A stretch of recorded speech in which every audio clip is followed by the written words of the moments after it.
Welcome back to सीखो और सिखाओ।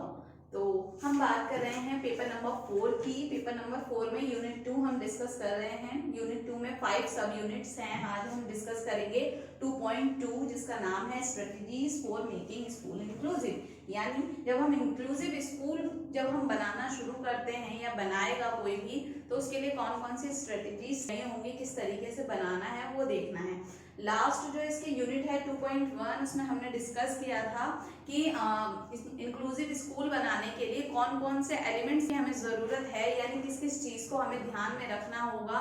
जैसा कि हमने डिस्कस किया था, बैरियर फ्री एनवायरनमेंट हो गया, क्लासरूम का साइज हो गया, टीचर और स्टूडेंट रेशो हो गया, और अलग अलग चीज़ें और भी पॉइंट्स थे जो हमने डिस्कस किए थे।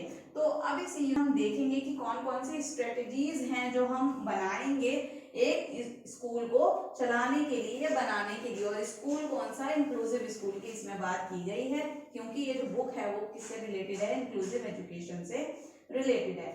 तो जब हम बात करते हैं strategies for making inclusive school, तो उसके अंदर सबसे पहले हमारा आता है यूडीएल। यूडीएल क्या है, यूडीएल की फुल फॉर्म क्या है, ये आपको लर्न करनी होगी।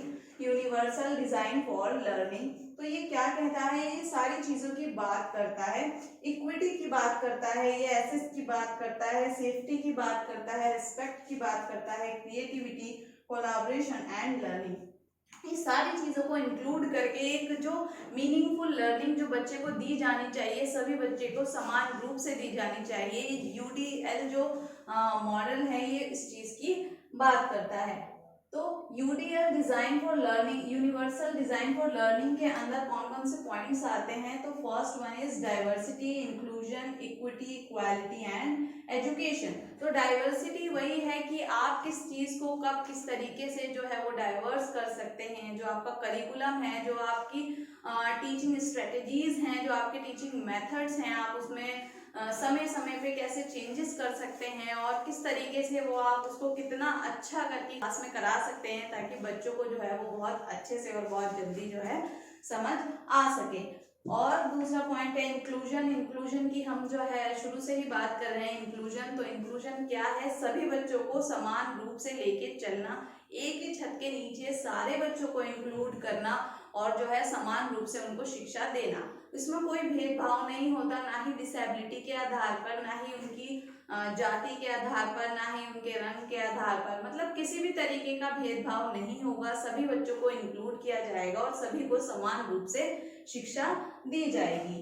इक्विटी और इक्वालिटी। तो इक्विटी क्या है हमारा और इक्वालिटी क्या है। तो इक्वालिटी को पहले हम देख लेते हैं। इक्वालिटी मतलब बराबर, सभी को बराबर रूप से कोई चीज देना। इक्विटी देना लेकिन उस तरीके से कि वो न्यायपूर्ण हो। अभी मान लीजिए, अभी इसका एक हम एग्जांपल देख लेते हैं। Equality is giving everyone a shoe, और इक्विटी क्या है, is giving everyone a shoe that fit. Equality क्या है कि बच्चों को जूते की जरूरत थी, मैंने सभी बच्चों को जूते दे दिए। मैंने ये नहीं पूछा कि आपका साइज क्या है, आपको कौन सा जूता चाहिए, मैंने सबको दे दिया एक एक एक एक एक एक। लेकिन इक्विटी क्या है कि मैंने सबको वो शूज दिए जो उसके लिए फिट है, यानी जो उसको फिट आए, उसका साइज देख के उसको दिया। तो इक्विटी क्या बात करता है, देख के पूर्ण तरीके से देना। और इक्वालिटी मतलब दे देना, सबको इक्वल रख के देना, इक्वल बांटना। और इक्विटी सबको इक्वल करना, समान लाना। जैसा कि आप इस पिक्चर में भी देख सकते हैं। यहाँ पे इक्वालिटी में दिखाया गया कि 3 स्टूल हैं, तीनों का साइज सेम है, तीनों को दे दिया, समान रूप से बांट दिया। यहाँ पे एक दिया जिसे जरूरत है और सबको समान कर दिया। यहाँ पे क्या था, समान रूप से बांटा गया है और यहाँ पर सबको समान किया गया है। तो दोनों ही अलग अलग चीजें हैं, तो आपको इस चीज को याद रखना है। इक्वालिटी किसी चीज को इक्वल क्वांटिटी में या इक्वल रेशो में जो है देना, और इक्विटी के अंदर क्या आता है, उस तरीके से कोई चीज प्रोवाइड कराना कि सभी को समान कर दिया जाए, जैसे कि आप इस पिक्चर के अंदर देख सकते हैं।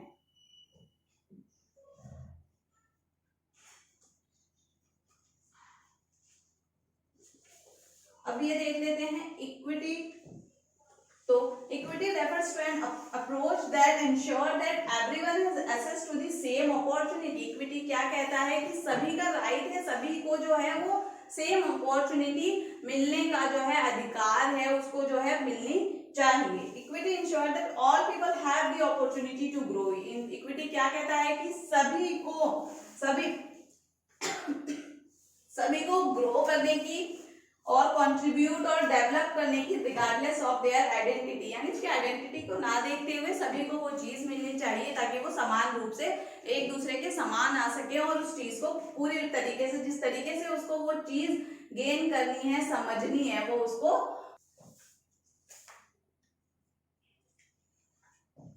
अब साथ ही इसके अंदर है डिफरेंशिएटेड इंस्ट्रक्शंस। तो डिफरेंशिएटेड इंस्ट्रक्शन क्या है? अब आप एक क्लासरूम में हैं, आपकी क्लासरूम में जब हम इंक्लूजन की बात करते हैं तो उसमें समान एक ही सेम बच्चे नहीं होते, सभी अलग अलग तरीके के होते हैं, सबकी इंडिविजुअल अपनी नीड्स हैं, इंडिविजुअल डिफरेंसेस हमें क्लास में देखने को मिलते हैं।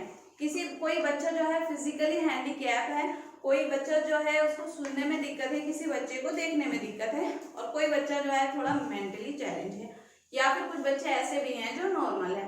तो क्या अभी सभी बच्चे अलग अलग हैं और सबकी नीड्स अलग अलग हैं? तो डिफरेंशिएटेड इंस्ट्रक्शन के अंदर क्या है? एज अ टीचर मेरी रिस्पॉन्सिबिलिटी बच्चों को जो है इंडिविजुअल अटेंशन दूं, मैं उनको उनके हिसाब से उनको पढ़ाऊं। ये नहीं है कि मैं अपना लेक्चर दिया और मेरी क्लास खत्म हो गई, मुझे कोई मतलब नहीं है कि उसको समझ आया या नहीं आया। यानी मैं टीएलएम अगर यूज कर रही हूँ तो मैं ऐसे टीएलएम्स यूज करूंगी जो सबके लिए यूजफुल हो। ठीक है, अगर मैं लिख रही हूँ तो मैं इस तरीके से लिखूंगी कि वो सब लोग उसको अच्छे से अंडरस्टैंड कर पाए। तो ये चीज इसके अंदर आती है। Differentiated is a process to teaching and learning for student of different abilities in the same class. Same class में जो है अलग अलग एबिलिटीज के बच्चे होते हैं, तो उनको उनकी योग्यता के हिसाब से इंस्ट्रक्शन दी जाए, उस तरीके से उनको जो है वो चीज सिखाई जाए। The intent of differentiated instruction is to maximise each students growth. इसका क्या मेन मोटिव क्या है? हर बच्चे की ग्रोथ को जो है हमें जो है इंक्रीज करना, आगे बढ़ाना और उसको आगे करने के लिए success by meeting each student where he और she is and assisting in the learning process. ठीक है, तो कोई भी बच्चा यहाँ पे बेसिकली बात की गई है हर एक बच्चे के लिए, यानी सभी बच्चों को जिस तरीके से जिसको इंस्ट्रक्शन देनी है दी जाए, यानी सबको अलग अलग जिसकी जैसी नीड है उसको उस तरीके से इंस्ट्रक्शन दी जाए, और ताकि वो जो है जो हमारा मेन मोटिव था, हमारा जो लर्निंग प्रोसेस था, वो पूरी तरीके से जो है हो पाए और बच्चों को जो है जो चीज हमें समझानी थी वो उनको अच्छे से समझ आ सके। Differentiated instruction seek to move away from the teaching to the whole class in the same manner and address the need of all learner through various forms of well plan. तो वो एक क्या बात की गई है इसमें? बच्चे की नीड के अकॉर्डिंग क्या हमें प्लानिंग करनी है। मेरी क्लास में 7 बच्चे हैं या 8 बच्चे हैं, 8 बच्चे कैसे कैसे हैं, मुझे उन्हें कौन सा टॉपिक कराना है, और अगर मैं उन्हें होमवर्क दे रही हूँ तो मुझे कौन से बच्चे को किस तरीके का होमवर्क देना चाहिए, इन सब की जो है पहले से मुझे प्लानिंग करनी होगी।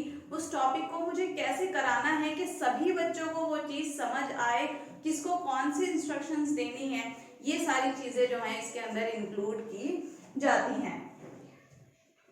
तो अब हम बात करेंगे पीयर मीडिएटेड इंस्ट्रक्शंस। तो पीयर से ही समझ में आता है हमें ग्रुप बनाना, ग्रुप के साथ जो है बच्चा बहुत जल्दी सीखता है। वो हमने सुना ही होगा लर्निंग बाय डूइंग और लर्निंग इन अ ग्रुप, मतलब बच्चा अपने साथ के बच्चों के साथ जो है बहुत जल्दी सीखता है। अगर मैं समझा रही हूँ बच्चा वो चीज समझ रहा है, अगर उसी की सेम एज का बच्चा उसको करके दिखाए तो वो अंदर से मोटिवेट भी होता है कि वो कर पा रहा है तो मैं क्यों नहीं, मैं आऊँ ना, अगर वो कर रहा है तो मैं भी कर लूंगा। तो बच्चे बच्चों से ही जो है बहुत जल्दी सीखते हैं। तो इसलिए अगर हम क्लास में कुछ एक्टिविटी करा रहे हैं या कुछ ऐसा कोई गेम कर रहे हैं या कुछ भी कर रहे हैं तो उसमें हम ग्रुप बनवा देते हैं बच्चों के कि आप ग्रुप में ये एक्टिविटी करो, क्योंकि बच्चे एक दूसरे को देख के बहुत जल्दी सीखते हैं। Support strategies involve one or more peers providing assistance to their classmates. Peer-mediated support strategies involve teaching peers to promote academic, social। तो वही है कि मतलब क्या इसका मेन मोटिव क्या है, जो है हमारा एकेडमिक गोल है वो हम जो है अचीव कर पाए, हमारा जो टारगेट है जो हम बच्चों से करवाना चाहते थे, जो मेरा टीचिंग लर्निंग प्रोसेस जो था वो पूरी तरीके से अच्छे से हो पाए, और जो मेरा मेन गोल था कि मुझे बच्चे को ये सिखाना है बच्चा वो अच्छे से सीख पाए। साथ में जो है उनकी कम्युनिकेशन जो स्किल है वो भी डेवलप होती हैं। क्योंकि ग्रुप में बच्चा बैठा है तो अगर वो कोई उससे बोलेगा कि मुझे पेंसिल देना, तो क्या वहां पे उसने उसको बोला भी तो दूसरा वाला भी उसको उठा के देगा। मतलब एक दूसरे से जो वो बात करना है उसमें भी बच्चे जो है कुछ अलग अलग चीजें सीखते हैं, बिहेव करना सीखते हैं, किससे किस तरीके से कोई चीज देनी है, किसी को कैसे कुछ कोई चीज देनी है।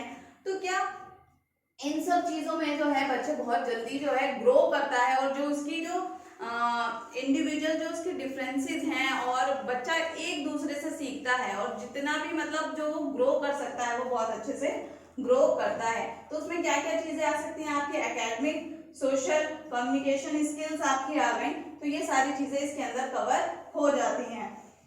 With disability bye supporting skill acquisition और इंक्रीजिंग स्कूल पार्टिसिपेशन, वही है स्कूल में अलग अलग एक्टिविटीज प्लान कराना और उसमें जो है बच्चों को इंक्लूड करना, ताकि बच्चा साथ में एक दूसरे से जो है वो चीज सीख सके।